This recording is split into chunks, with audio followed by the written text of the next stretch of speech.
que tienen les ha resultado igualmente, por lo menos, viable de lo que era viviendo esos organismos, digamos, en otro estado. Y de hecho, todavía en el hoy hay organismos bellísimos, bellísimos. Yo pasé en mi carrera dibujando estos paramecios, como les contaba a ustedes, las alitas que son unicelulares, y algunas tienen hasta armaduras que incluso tienen reproducción sexual, se buscan entre ellos, copulan y generan paramecitos más chiquititos. Entonces, el hecho de una o varias células no es un novice, no es un impedimento para que la vida esté en el hoy, un porcentaje altísimo de vida que se mantiene en ese nivel unicelular, pero también es cierto que hay vida que existe en otro tipo de organizaciones más complejas, o sea, donde hay más de una unidad de estas que llamamos nosotros células. El ejemplo que les traía yo la clase pasada es el de estas algas verdes del grupo del orden de las volvocales. Este es el género Gonium, y ese género Gonium varía entre 4 y 32 celulitas. Cada una de ellas por separado se parece a esta otra especie que vive independientemente, son indistinguibles si las pusiéramos uno al lado de la otra. La única es que estas viven en conjunto y si quitas alguna todo se muere, y esta pues puede vivir independientemente, que se llaman las clamidomonas. Es muy interesante esto.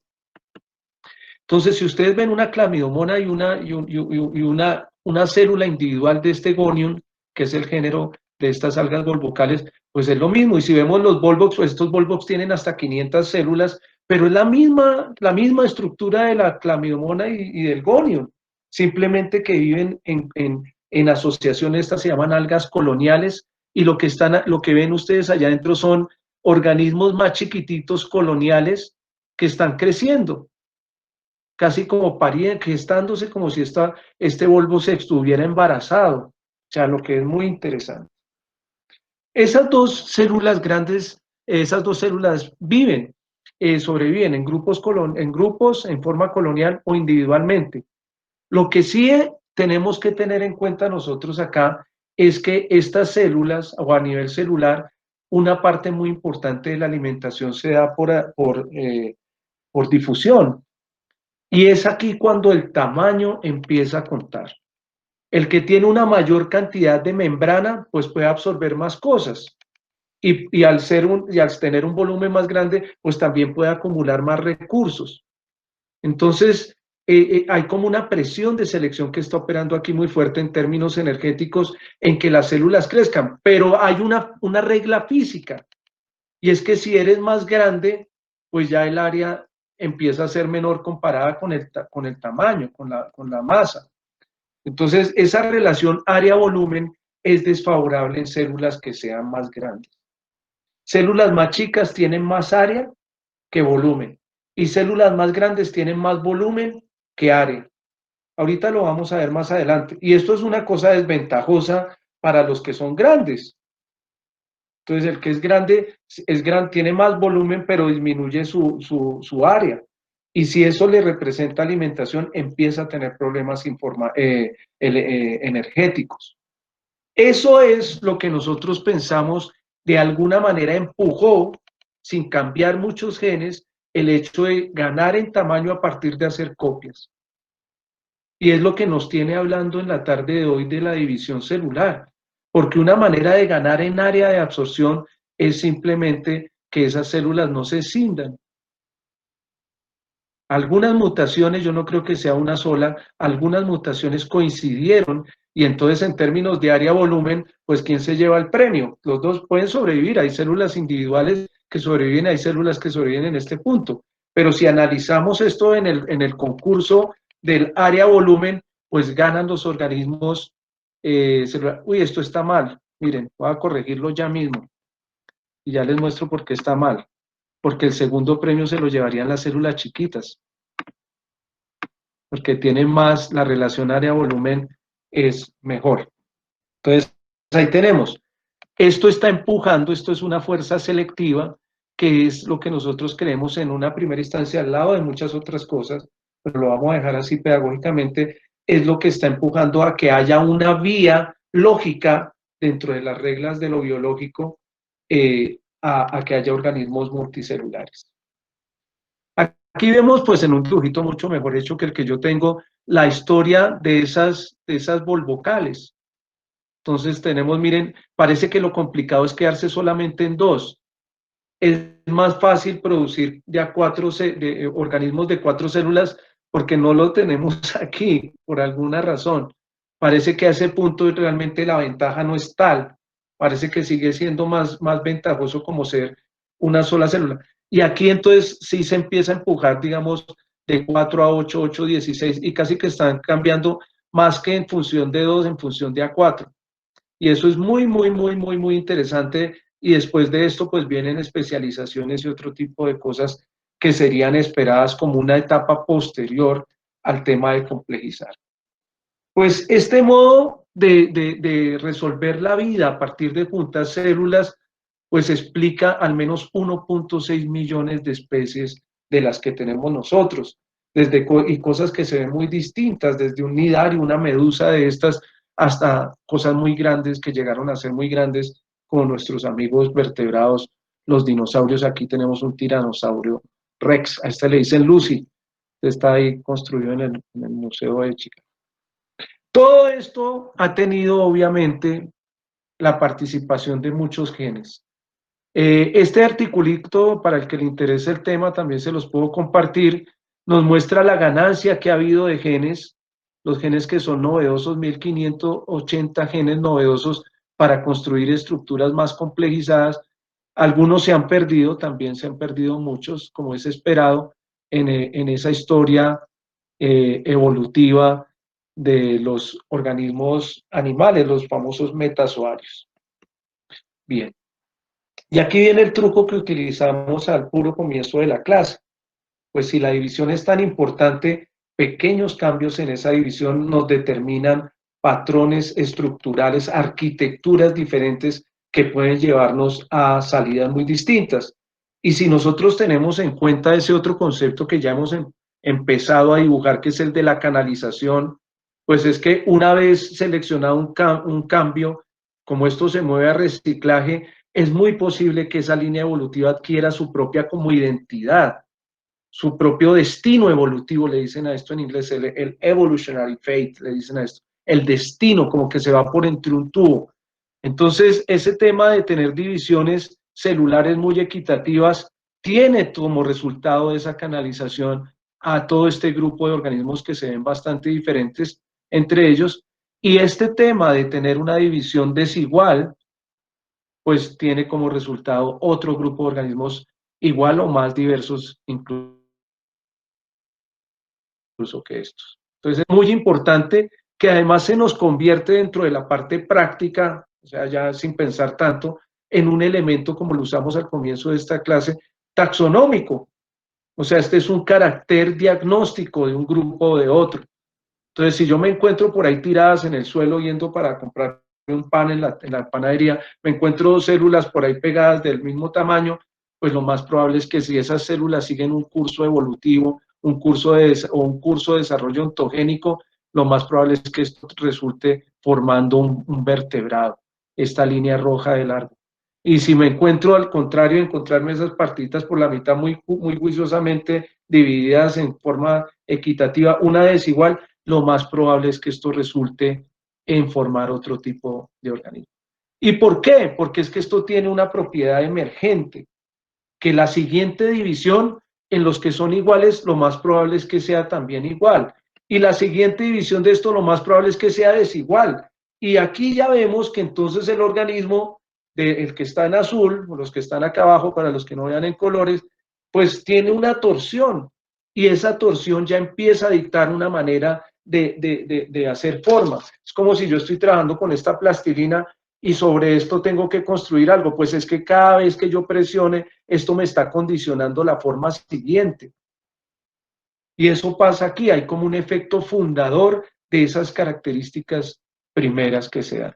Entonces ahí tenemos un primer elemento que es una división, a esto también le dicen clivaje, es desigual, o sea, el plano de esto está corrido y termina en un clivaje de tipo espiral. Y en este el clivaje va a ser radial. Entonces tenemos dos modos de construir esferas, porque esas divisiones van a seguir. En un modo tenemos el patrón de división que va a seguir un modo radial y en el otro tenemos un modo que va a seguir el patrón espiral. Las dos van a formar esferitas con muchas células que llegan a este estado que habíamos designado nosotros por el parecido con una fruta, como el estado de una mórula, si estuviéramos hablando de un organismo en su ontogenia, en su desarrollo. Pero vuelve y juega el bendito tema de la difusión. Si tú eres una masa compacta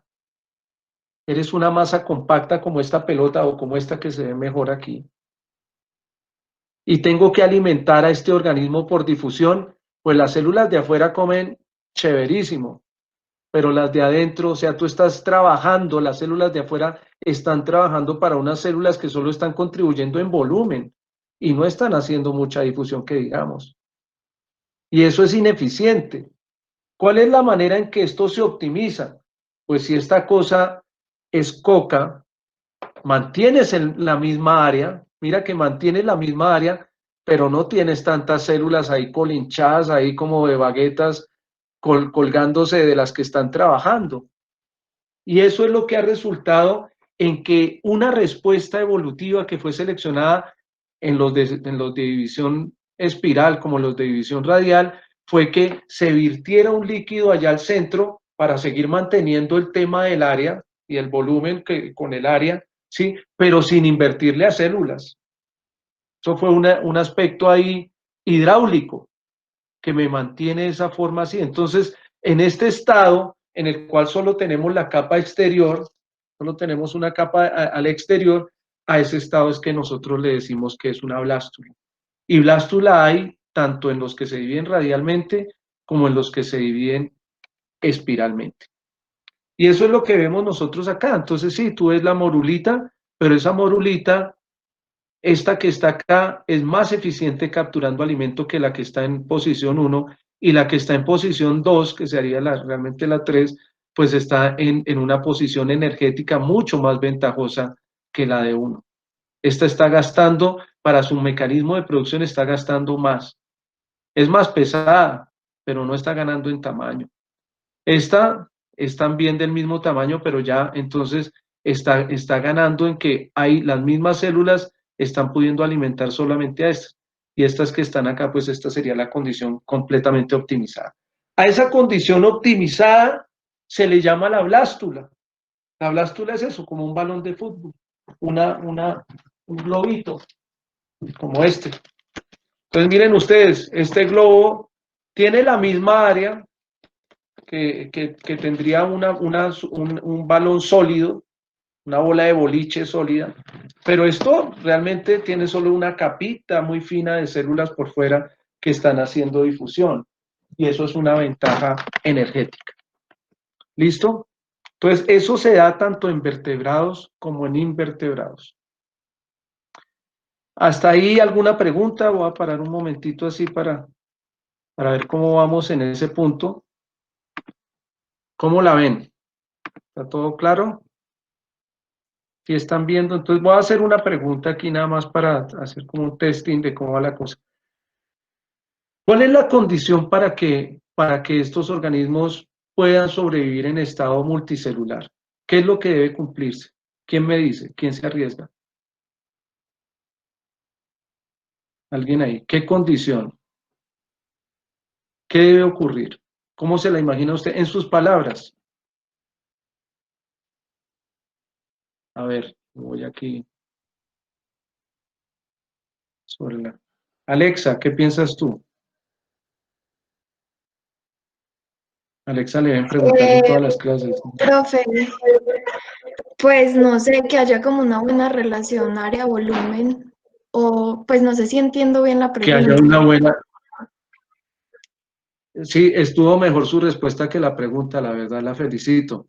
sea, lo ha respondido bien a pesar de la pésima pregunta de su profesor. Sí, realmente la pregunta es muy ambigua. La pregunta es muy ambigua. ¿Quién me ayuda a formular la pregunta? O sea, ¿qué es lo que garantiza que en el hoy tengamos organismos unicelulares y pluricelulares? ¿Quién puede decir? Elizabeth, por ejemplo, aquí para saltarme algunos en la lista, digo yo. Elizabeth, ¿estás por ahí? Da 2 golpes en la mesa. Dime, eso. Pero ahora sí respóndame. ¿Qué piensa usted que es importante para garantizar o qué se tiene que dar? ¿Qué condiciones se tienen que dar? ¿Qué te imaginas tú? ¿Qué se debe haber cumplido?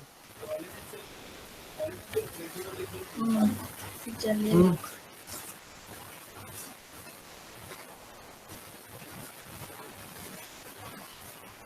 Bueno, mientras Elizabeth piensa, David, dígame usted qué piensa, cómo la ve. Ayúdeme a formular esta pregunta. Por ahí dicen una asociación. Por ahí dicen una asociación. Esa asociación, sí, la asociación es que están agrupados, pero eso tiene que cumplir una condición, y la condición es energética.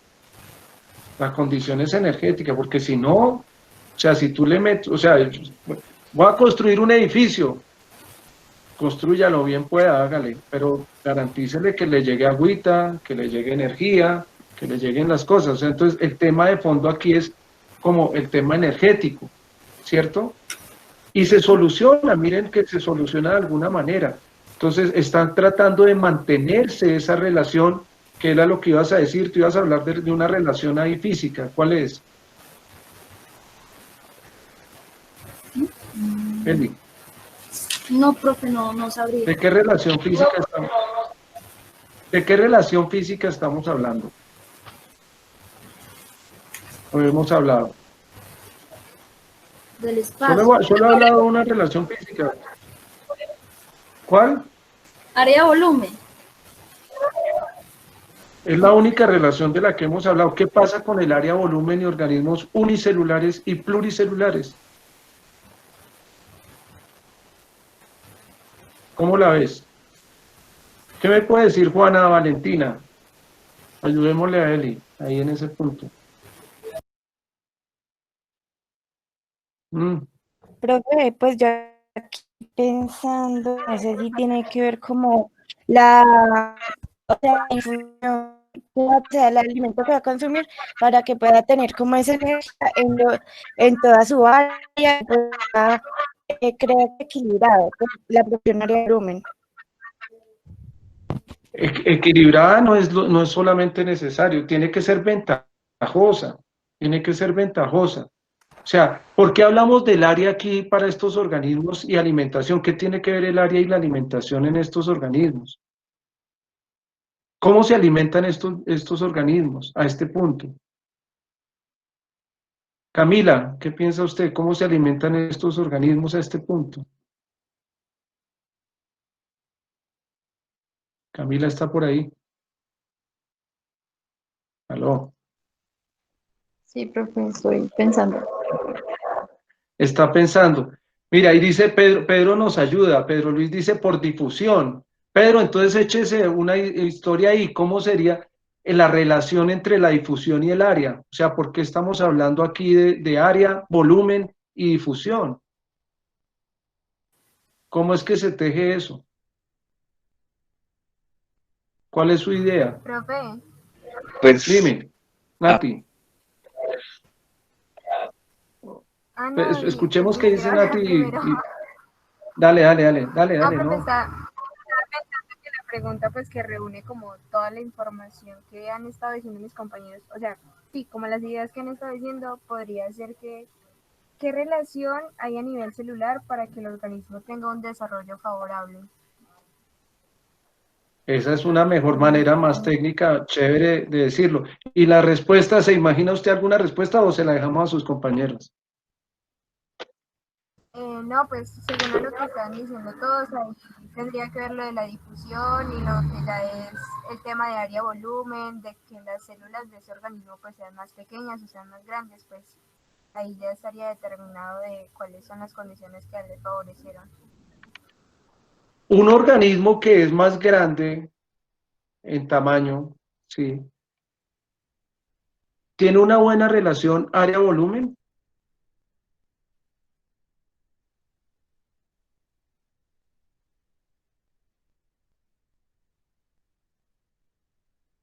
¿Qué dice Pedro? Ahora sí.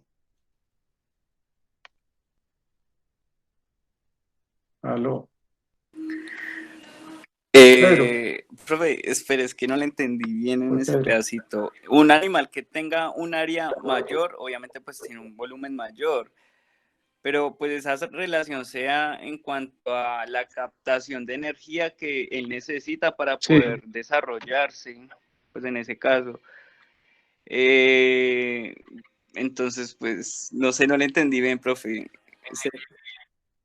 Sí. Si yo le muestro a usted, sí, vamos a aclararlo, es que el punto no es tan intuitivo, por eso hago el pare aquí, para que todos estemos en la misma página. O sea, no hay lío, o sea, lo importante es que esto quede claro, porque es que si no, no se entiende la película. Entonces, voy a hacer una pregunta y ustedes me van a responder honestamente qué piensan, ¿sí?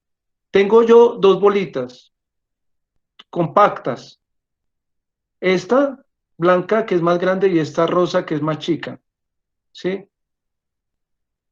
La relación área-volumen, en la relación área-volumen, ¿cierto? O sea, ¿cuál en función a su volumen tiene más área? ¿Esta o esta? La blanca. La morada, profe. Bueno, espera un momento, entonces vamos Hola, por partes. Rosaida. ¿Quién dice la blanca tiene más área que volumen?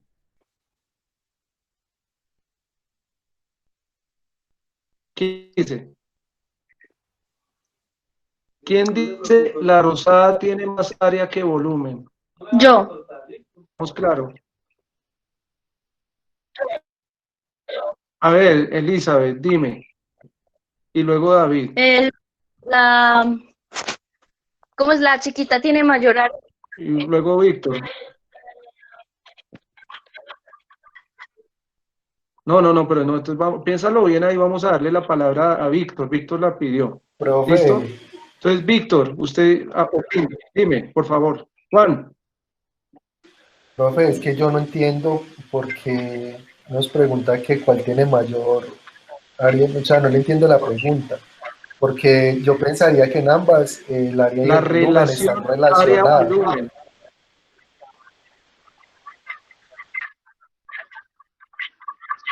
Sí, por eso, pero en función a su volumen, o sea, pero lo que pasa es que esa relación no es igual.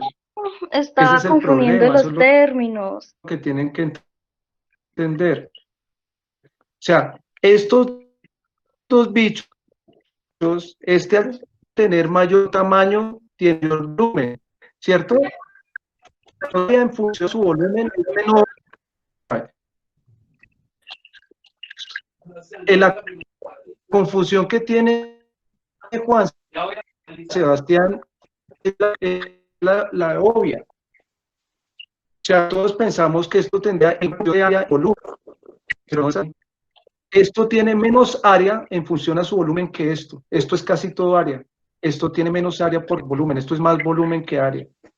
Y si fuera más grande, tendría menos relación, o sea, su relación sería más desfavorable porque sería más volumen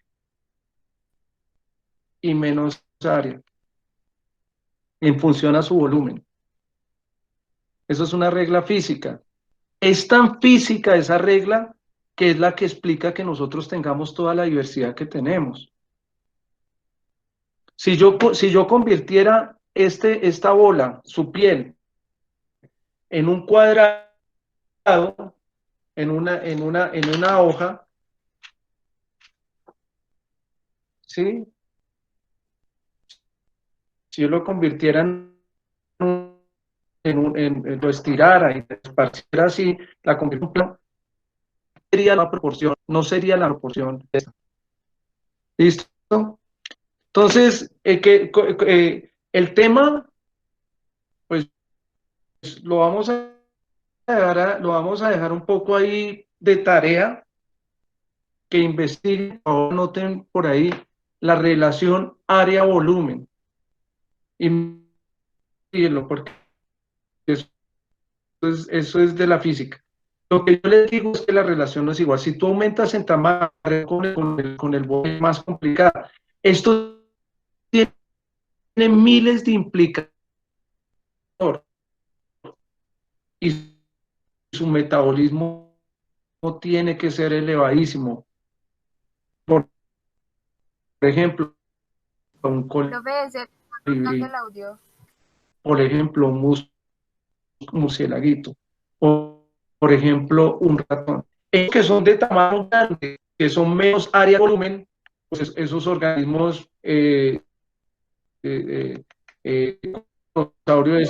escucha bien. Aquí yo estoy viendo que se escucha bien. Se escucha entrecortado. Bien. Ahí cómo me están escuchando. Espérate, me pegó el teléfono como la vez pasada que ya se solucionó. Cosa. Y ahí no hay lío.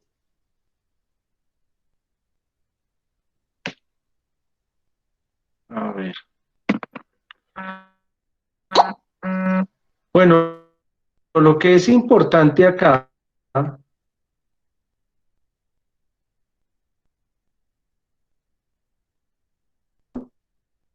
por favor, ¿quién me dice? ¿Aló?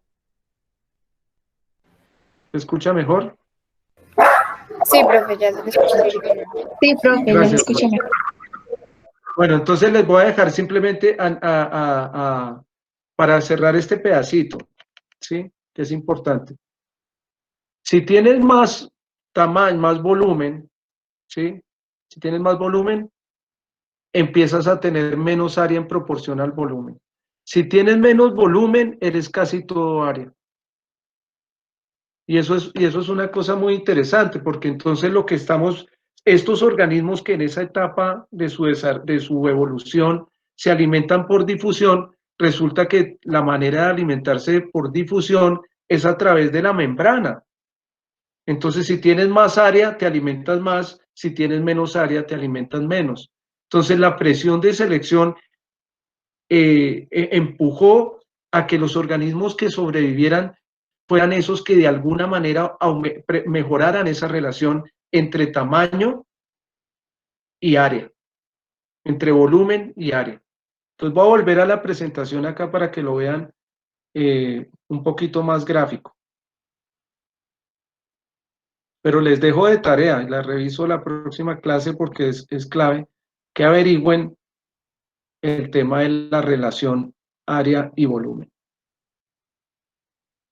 Este organismo que está lleno de células, que es denso, si lo viéramos por dentro, hiciera yo un corte, vería puras células, pues las únicas células que están alimentándose por difusión son las que están en su exterior.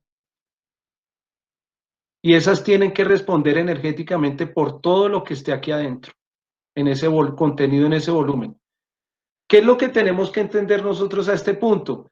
Se seleccionó a favor que eso fuera una cosa coca, vacía en su centro, llena de un líquido. ¿Por qué? Porque entonces esas celulitas aumentan en área, miren, mantienen la misma área, pero no son responsables de alimentar a nadie que va ahí colgado del paseo. Eso es lo que hay que entender a este punto. Queda la tarea. Bien. Entonces nosotros lo vemos acá. Organismos chiquitos tienen una mejor relación área-volumen, medalla de plata. Organismos grandes no tienen una relación favorable área-volumen. Y organismos que son cocos, pues le ganan a los otros, porque casi que son solo área. Casi que son solo la capa que está contribuyendo con la alimentación. Eso es lo que nos interesa a nosotros. Eso fue tan fuerte que en historias evolutivas distintas, al menos estas dos que tenemos nosotros, seleccionó este estado que se llama la blástula. Hay varias propiedades. Aquí estamos viendo la esfera por fuera. Esa esfera es coca, pero la estamos viendo por fuera. Una de las propiedades que habíamos analizado la clase pasada es que esa esfera está expuesta a las mismas presiones de selección por todos sus lados. Esa es una característica. Pero ¿qué pasa? Dentro de este estar produciendo más células, porque eso fue una presión de selección importante en este punto, resulta que hay momentos, alguna mutación, me la imagino yo, concentró la producción de células de manera desigual sobre algún sector de la esfera, por alguna mutación donde apareciera primero esa de dividirse más. Eso genera dos propiedades emergentes, lo que hablamos la clase pasada. Una, que esas celulitas se dividan más rápido, entonces generan una deformación del espacio, y dos, son mucho más densas. Sí, son de menor tamaño, pero están concentradas sobre un solo punto. Entonces, ¿qué hace esto? Pues que la gravitación haga que si esta bolita está flotando por ahí, tiene que caer en un sustrato, lo más probable es que caiga donde hay una mayor densidad de células. Esas que tienen la mutación, que se están dividiendo, miren que aquí tienen un tamaño más chiquitito, se están dividiendo más, son más densas. Y aparte de eso, están deformando el espacio. Pero hay otra propiedad también que aparece aquí, la veíamos la clase pasada. Y preguntaba yo, ¿será que la presión de selección sobre estas células es ahorita igual? ¿Quién me recuerda? ¿Será que todas esas células están sufriendo las mismas presiones de selección? Voy a reformular la pregunta. ¿Cuáles están sufriendo menos presión de selección? Profe, las que están en el sustrato. Las que están en el sustrato, las otras están enfrentadas a la variabilidad de ese medio acuático. Entonces, nosotros ya habíamos planteado una regla que era a mayor selección, menor expresión. Y a menor selección, mayor expresión. Entonces, lo que se cocinó en este momento es una bomba de tiempo, porque eso va a resultar es expresando cualquier cosa. Entonces, si nosotros vemos aquí, lo que estamos viendo es esa deformación del espacio, y esa mutación se continúa. Miren las células todas apiñadas. Aquí en la condición original y aquí en la condición de la hipermega, lo que está diciendo la mutación acá es una hipermegadivisión. Y miren cómo deforma el volumen de ese organismo. Eso es muy interesante. Aquí lo vemos ya más gráfico. Células todas bien juiciosas, homogenizadas, y se nos desbarajustó la cosa. Un desorden, y ese deforme tiene como un resultado una deformación de ese espacio. Esa deformación del espacio pues ratifica esto de que aquí se está generando otro ambiente selectivo distinto, de menor presión de selección. Es decir, estamos cocinando una máquina de generación de variabilidad comparado con las células que están expuestas a una mayor presión de selección. Y es por eso que esto se selecciona a que vaya a más. Y esto termina formando una invaginación. Aquí obviamente estoy viendo yo es un corte, ¿no? Pero esto es una bolita, esto es como si estuviéramos trabajando con esta, sobre un sustrato. Simplemente le echo yo un corte. Y en ese momento se genera, pues, no solamente ese espacio selectivo diferente, sino que en esa aparición de más mutaciones, ese ambiente externo versus ese ambiente interno selectivo, con esas reglas de juego de expresión y selección que hemos visto, pues nos genera un momentum evolutivo en la historia de este planeta. Y hay organismos que se quedaron en ese punto, en generar una invaginación, que esa invaginación pues tendrá como una de las funciones más importantes la alimentación, y ya vamos a ver por qué. Aquí lo vemos, estos son genes actuando, son genes que se han mapeado, se han teñido in situ, se llama hibridación in situ, las han teñido, y aquí vemos cómo esos son los genes que están operando en generar esas células que se invaginan y van a generar esa medusita. Esta es una de mastostela, se llama eso, una medusita que se utiliza como modelo en este tipo de estudios. Pero lo importante es que vean ustedes que se genera ese ambiente interno. O sea, sobre eso que ya estaba coco, se llena con una nueva capa. Eso es lo importante. Y vemos cómo están expresando esos genes. Y se genera de la blástula, se pasa a otro estado. Y es que forma un pequeño como estómago, por eso el nombre que recibe esto es gástrula. Gastro es un estómago.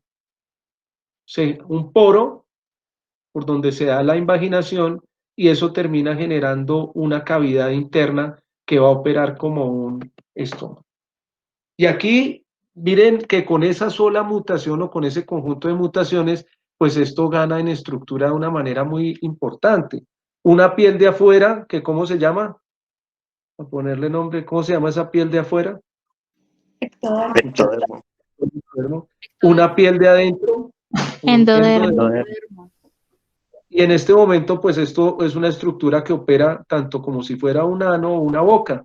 Por ahí va a entrar comida y va a salir desecho. ¿Y cuál es la ventaja que tiene haber generado esa estructura? Que si afuera hay alguna sustancia que sea beneficiosa para la alimentación de esa planta, pues esa sustancia puede eventualmente entrar en ese pequeño estómago y a pesar de que se vaya afuera, ahí se queda. Y esto va a garantizar pues que se digiera con más tiempo, pero aquí aparece un problemita, y es que si se digiere, los desechos también caen sobre esa cavidad. Este es un muy mal diseño. O sea, si Dios existe o existió a este punto, pues yo creo que ese diseño le quedó un poco chueco, porque por el mismo sitio donde se están alimentando estos organismos, pues están como defecando o están soltando todos esos desechos que no necesariamente son beneficiosos para ese organismo.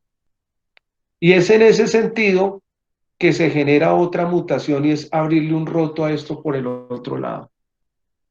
Entonces, esto pasa de ser algo así, algo como esto, ¿sí lo ven? Que es la condición anterior, algo como esto con dos capitas, pues acá simplemente el endodermo sería como en rojo, el ectodermo en amarillo y el arquenterón o ese primer estómago ahí en la mitad, hacer algo como esto. Un tubo con dos capas. Un ectodermo igual, un endodermo, pero ahorita esto puede fluir. Y eso va a traer unas consecuencias evolutivas muy importantes que vamos a analizar. Hay dos modelitos para hacer esto.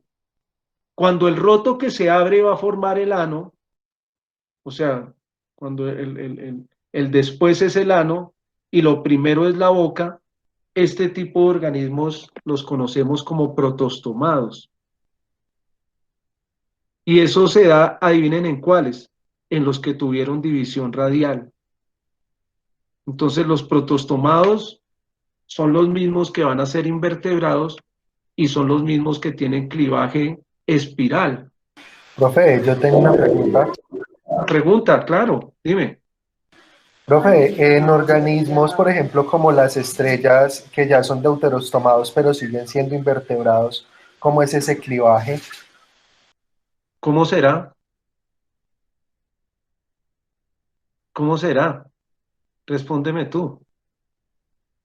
Porque es que vamos a verlo. Entonces, déjame adelantar un par de diapositivas. Entonces, estamos en este estado inicial. Ahora pongamos el otro caso. Lo que se formó primero fue el ano, o sea, por donde sale, y lo que se formó después es la boca. Deuterostomado significa eso. Estomos es boca y deutero es después. Entonces, cuando la boca es después, esto se forma un deuterostomado. Estos vienen de un clivaje radial. Vienen del clivaje radial. Entonces, aquí lo vemos. O sea, los que se dividen por la mitad tienen división o clivaje radial y son deuterostomados. Entonces, si la estrella de mar está en este punto, ¿cómo fue su clivaje? Radial. Los que son de clivaje espiral y terminan formando primero la boca y después el ano, son protostomados. Proto quiere decir primero, estomos boca. Primero la boca, protostomado. Primero el ano, entonces después la boca, deutero es después estomos boca, deuterostomados. Deuterostomados. ¿Sí? ¿Está resuelta la pregunta que era Juan? Es que aquí como no veo. Sí, profe, muchas gracias. Sí. Entonces, listo. Vemos organismos que pues no van a ser todos los vertebrados, pero están en la línea de los vertebrados, ¿no? O sea, la estrella de mar realmente es un organismo que está ahí como en la mitad.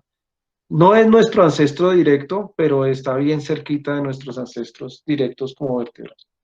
Entonces, el tema vuelve a ser aquí el tema de selección, expresión. ¿Sí? De alguna manera, si el nutrimento de la evolución es la variabilidad, pues la evolución premia hasta cierto punto la generación de ambientes en los que se generen nuevas oportunidades de mutaciones.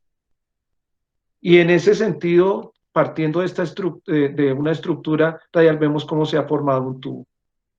Ese tubo tiene una característica interesantísima, y es que ya las cosas empiezan a ocurrir con una dirección. Hay un antes y hay un después. Y ese antes y después es un antes y después funcional. Y véanlo aquí, o sea, el material que entra es obviamente, digamos, afectado por la absorción y la exudación o la excreción de partículas, es procesado química y físicamente por este organismo y sigue su curso por ese tubo, pero sigue un curso modificado. Y si ustedes lo quieren ver en ambientes selectivos de células, pues esta es una condición, esto que se alteró es otra condición y esto que se alteró es otra condición. ¿Cuál es la predicción? Pues que cada uno de esos espacios vaya a tener una especialización, vaya a tener un curso evolutivo distinto. Y eso es lo que va a ocurrir. Pero una primera cosa muy importante es que hay un antes y un después. Y las características selectivas del antes, pues no van a ser las características selectivas del después. Y eso es muy importante. Entonces, con unas poquitas órdenes, todas derivadas de división celular, al punto de invaginar, y esta es una evaginación que termina en un roto, que va a formar boca o ano, dependiendo cómo lo miremos, pues esto genera una cantidad de alteraciones en los procesos funcionales de este organismo. Entonces, entre este y este, no hemos cambiado muchísimo en términos de órdenes, en número de órdenes, pero hemos cambiado una cantidad en términos de lo que pueden hacer. Entonces, con poquitas órdenes se ha ganado una amplitud, digamos, de expresión que es muy, muy, muy, muy, muy importante para la vida. ¿Qué vamos a hacer nosotros? Pues ya no voy a mirar yo una bolita, sino voy a pensar que esto es como un tubo. Entonces le voy a hacer como cortes a ese tubo. Cortes a ese tubo. Mira aquí, como si yo tuviera cortes a ese tubo. Se los voy a mostrar acá. Ah, mira, aquí tengo uno. Cortes a ese tubo. O sea, yo le saco una tajada a ese tubo. Y ahí tengo mi endodermo y mi ectodermo. ¿Cierto? Mi endodermo y mi ectodermo. Esos, tanto endodermo como ectodermo, pueden estar formados de varias capas. Lo importante es recordar cuál fue la que lo inició. Esta que se inició se generó por una invaginación, ese es un endodermo, y ese puede tener varias capas. Y este que está acá afuera, pues es la capa original de células, que es el ectodermo. Y esa luz que se ve, ese hueco que está ahí al centro, ese hueco que es el que le da la característica del tubo hueco, es lo que va a ser el enterón. Ya no es el arquenterón, porque el arquenterón era el primero, era el arcaico, era este. Este es el enterón. Enterón quiere decir estómago. Entonces ahí vemos que todo ese tubo está operando como un estómago. Y realmente, ¿qué somos nosotros? Y pregúntenle a sus papás. Pues nosotros somos unos estómagos con patas, con cabeza, con lo que sea, pero somos básicamente un estómago. Nos levantamos a tragar, nos vivimos el día pensando en qué vamos a comer y nos acostamos con hambre. Entonces, eso viene en una orden pues muy antigua, en donde realmente lo que es importante es la energía, o sea, la vida es una maquinaria que se mueve esa punta de energía. Y claro, mucha de su selección está por cómo es que esa energía a través de la morfología es capturada de una manera o de otra. ¿Qué es de esperar aquí? Pues que esto no se quede quieto, esto va a tener mutaciones. ¿Qué saben hacer estas células? Pregunta. ¿Qué saben hacer las células de este tubo? ¿Qué saben hacer esas células? ¿Quién me responde? Dividirse. Saben dividirse y las mutaciones van a ser en esos, alguna afectación en esos 701 genes o más de la división. Y eso es lo que va a ocurrir. Se invaginan. De ese enterón se van a evaginar realmente acá, o sea, van a formar otras divisiones más rápidas y eso va a deformar el espacio hasta formar una cavidad interna que nace del enterón. Esto ocurre, esto que les estoy mostrando solo ocurre en los deuterostomados. Entonces viene pregunta para cerebro biólogo. ¿De cuáles de estas dos alternativas estoy hablando yo cuando ya llegué a ese estado? ¿En esta o en esta? Si esto ocurre en un deuterostomado. ¿Quién me dice? En la de las que están iguales. En las que están iguales, porque tienen una división radial, exactamente. Entonces, estos deuterostomados que van a terminar siendo los vertebrados, también tienen este tipo, digamos, de clivaje interno. ¿Cuál es la ventaja que va a tener esto? Pues nuevos espacios selectivos, nuevas oportunidades para especializar y optimizar sus funciones. Entonces esto termina formando un hueco, miren, interno, que partió del enterón. Ese hueco se llama celoma es hueco, o sea, no es que se llame celoma. Celoma lo que quiere decir es hueco. Entonces va a formar un hueco que se generó, apareció a partir de quién? A partir del enterón. Entonces, estos organismos también, por esa característica, también se les puede llamar enterocelomados. ¿Qué quiere decir eso? Que ese hueco se generó como una evaginación de su enterón, de su estómago. Y lo que les he pintado en amarillito aquí, queridas y queridos, es una nueva capa germinal. Así como inicialmente se generó el endodermo, del ectodermo, ahora del endodermo se genera una tercera capita que está en la mitad. Entonces, ¿cómo se llama? Si está en la mitad, la piel de la mitad, se llama así, el mesodermo, que rodeará ese hueco que es el celoma. ¿Está claro hasta ahí? ¿Está claro hasta ahí, muchachos y chicas? Bien. Sí, profe. Sí, profe. Bueno, menos mal está claro porque hay más complejidad. Entonces, ¿qué pasó con los protostomados? Pues mire, estos son los protostomados. También tienen un ectodermo hecho de varias capas, un endodermo que podría estar hecho de varias capas. Aquí también no lo pinté por pereza. Y ahí lo que ocurre es un esquizamiento. Entonces, déjenme les explico lo del esquizamiento parando un poco acá. También se va a formar un hueco, también se va a formar un celoma. También se va a formar un celoma, pero les voy a contar, alguien tiene el micrófono abierto, por ahí está comiendo maní o alguna cosa. Creo que es Elizabeth. Entonces les voy a contar qué es un esquizamiento. Un esquizamiento es cuando tú tienes dos capas, como tener estas dos hojas, ¿sí? Como tener estas dos hojas, y haces lo siguiente. Mira, haces esto. Tienes una capa, tienes dos capas, y esas capas se abren entre sí. ¿Sí? Tienes dos capas y esas capas se abren entre sí. Aquí se formó un celoma, un hueco, pero ese hueco se formó por este proceso. Esto que les estoy haciendo acá, eso se llama esquizar. Es abrirse espacio entre dos capas, esquizar. Entonces, pregunta para genios. Si se formó un hueco por esquizamiento, ¿cómo se llama ese organismo? Si en el que se formó de invaginación del estómago del enterón se llaman enterocelomados, entonces este esquizamiento, ¿cómo se llamará? ¿Qué celomados? Se llaman los esquizocelomados. Esquizocelomados. Esquizocelomados. Entonces, ¿se entiende que es una invaginación y se entiende que es un esquizamiento? ¿Sí se entiende? Esquizamiento es esto.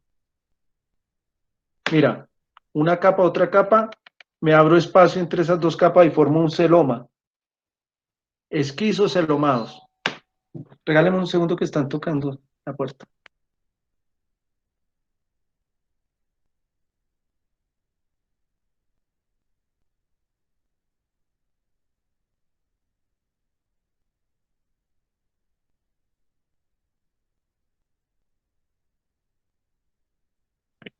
Qué pena, que llegó el mercado. Pero bueno, entonces, ¿se entiende el esquizamiento? Esquizamiento, mira, se abre entre dos. Entonces, volvamos a nuestra presentación así rapidito.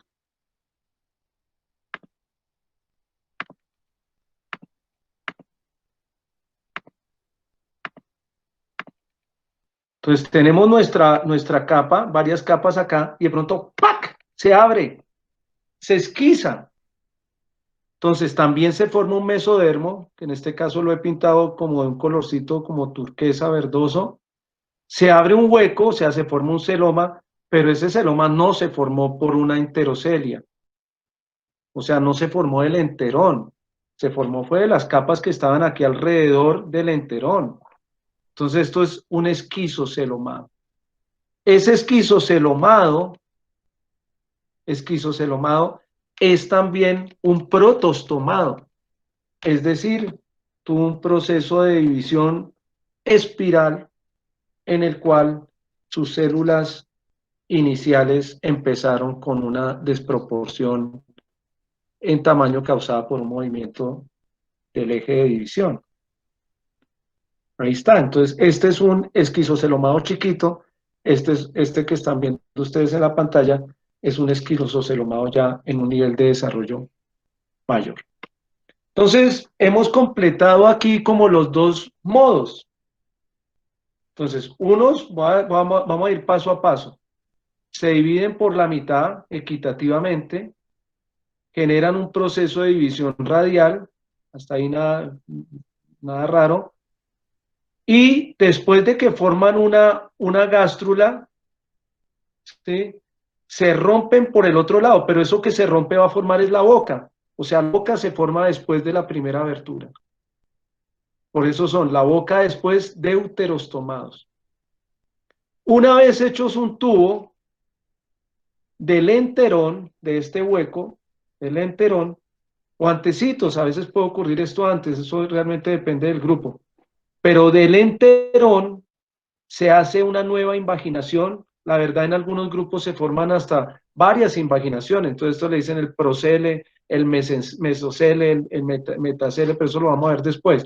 Entonces, pero se forma una invaginación del enterón, y en ese sentido son también enterocelomados, se formó ese hueco, ese celoma. Ese celoma es clave, es bellísimo. ¿Por qué? Porque ese celoma genera un ambiente selectivo independiente. Entonces yo les pregunto a usted, y bueno, vamos a completar la historia por el otro lado. Por el otro lado tenemos una división desigual, un proceso que sea de división que se llama, o el clivaje que se hace espiral, perdón. La segunda abertura que se forma es el ano, o sea, la primera es la boca, entonces es un protostomado, y termina generando también ese espacio del celoma que va a ser tan clave, lo termina formando por un esquizamiento, es un esquizocelomado. Lo interesante de estos nombres no son los nombres, es qué quieren decir. Y les decía yo la clase pasada que aquí tenemos nosotros la suerte de que esto no le pusieron Juana, Pepe, Julián, Pedro, no, le pusieron fue los nombres que describen lo que son. Describen lo que son. Protostomado, la boca primero. ¿Qué quiere decir? Que luego se rompió ese tubo y formó el ano. Deuterostomado, la boca después, quiere decir que lo primero que se formó operará como un ano y lo otro se especializará en una boca. Deuterostomado. Es un enterocelomado. Generó un celoma, que es un hueco, a partir de su enterón, que es el estómago, por invaginación. Es un esquizocelomado. Entonces ya no es por cliva, ya no es por una invaginación, es que se abren dos capas, generan un espacio por esquizamiento y generan un hueco que es un celoma, entonces eso es un esquizocelomado. Entonces, lo interesante de los nombres es que te describen qué es lo que está pasando. Les decía yo que en algunos organismos esto ocurre varias veces. Entonces produce un celoma allá arriba, otro celoma aquí al lado, otro celoma aquí abajo. O sea, celomas por todos lados. ¿Por qué son importantes esos celomas? Porque analicemos entonces presiones de selección. ¿Quién recibe más presión de selección? Escuchen, pregunta para cerebro biólogo. ¿El ectodermo, el endodermo o el mesodermo? ¿Cuál recibe? Organícemelos en los que reciban de mayor presión a menor presión de selección. ¿Quién me hace esa tarea? Pues, profe, los que reciben mayor presión en orden de mayor a menor, pues creo yo que son el ectodermo, luego el Bien. endodermo y luego el mesodermo. Luego el mesodermo. Entonces, ¿cuáles se expresarán en más variabilidad? Los que están en el mesodermo. El mesodermo. Y si tú miras, nosotros estamos hechos de un montón de mesodermo. Pulmones, mesodermo, el corazón, mesodermo, músculos, mesodermo, huesos, mesodermo, hígado, mesodermo. Se formó, muchas cosas se formaron del mesodermo. Cada uno expresa, no quiere decir que no, y cosas muy importantes, pero la vida fue la que ganó informáticamente al generar esos espacios ahí controlados. Entonces, ¿qué es lo que está pasando al interior de esto? Pues que no hay celador, allá, eso es allá usted metido en su cuarto y haciendo lo que le da la gana, y sus papitos y sus mamitas ni se enteran de nada. Usted está allá guardado, escondido, haciendo lo que le da la gana. Aquí es como si lo hiciera en la sala de su casa y acá es como si lo hiciera en la mitad de la calle. Entonces, son presiones de selección diferentes. Aquí, como se lo muestran a uno en las películas. Entonces, vean ustedes, hay organismos, ustedes me van a decir quién es quién. Este que está aquí con fondito verde, ¿es qué? ¿Qué tipo de organismo?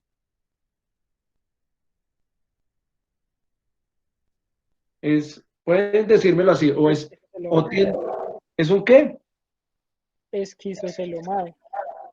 Este es un esquizocelomado, o sea que también es un Protostomado. protostomado. ¿Y hacia dónde pinta que va esto? ¿Hacia vertebrado o invertebrado? Hacia invertebrados. Hacia invertebrado. ¿Y este de la derecha qué es? ¿Cómo le ponemos nombre a eso? ¿Es un qué? Enterocelomado. Es un enterocelomado. Explíqueme por qué le puso usted ese nombre tan feo. Enterocelomado. Porque tiene dos invaginaciones que provienen del enterón. Que vienen del enterón, facilito. O sea que esta cosa también fue un qué. ¿O es un qué? Deuterostomado. ¿Y por qué es un deuterostomado? Porque se forma primero el ano y después la boca. Se forma primero el ano y después la boca. ¿Y esto pinta que va a ser qué? Un vertebrado. Un vertebrado. Y si echáramos para atrás, este bichito que estamos hablando, ¿tuvo qué tipo de clivaje o qué tipo de división? Radial. Radial. Y se originó eso por una división igual o desigual de sus células. Igual. Listo. Entonces aquí estamos al peluchini. Mírenlos, ahí están. En inglés para hacerlo más classy. O sea, hay protostomes en gastrulation. Bueno, aquí voy a parar yo por hoy. Sobre esto los felicito porque realmente todo esto es un pedazo de evolución gorda, gordísima, con miles de nombres. Han hecho un gran trabajo en seguirle la pista a esto. Aquí yo lo voy a resumir, ¿sí? Tales, protostomados versus deuterostomados. El blastoporo en uno se forma la boca, en otros forma el ano. La segmentación, el clivaje o la división en unos es espiral, en el otro es radial. El celoma en uno es esquizocélico o se forma por esquizocelia. ¿Qué quiere decir eso? Que se forma por una abertura, un espacio que se forma entre dos capas. Y en el otro es enterocélico, es decir, se forma del enterón, que es el estómago. Y bueno, esto ya le vamos sumando características. Lo que es bonito de esto, compañeros y compañeras, es que miren para lo que ha dado todo esto. Ese árbol de la vida tan impresionante. Y esto empieza a marcar, digamos, como unas tendencias muy importantes. O sea, esto que está acá, que es un pez ciclóstomo, pues se parece muchísimo a esto que les estoy mostrando yo acá.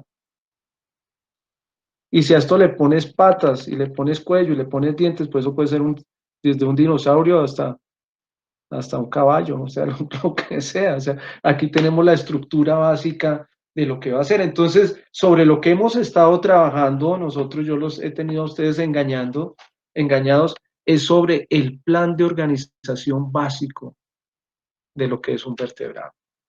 Y ahí aparecen características que son todos los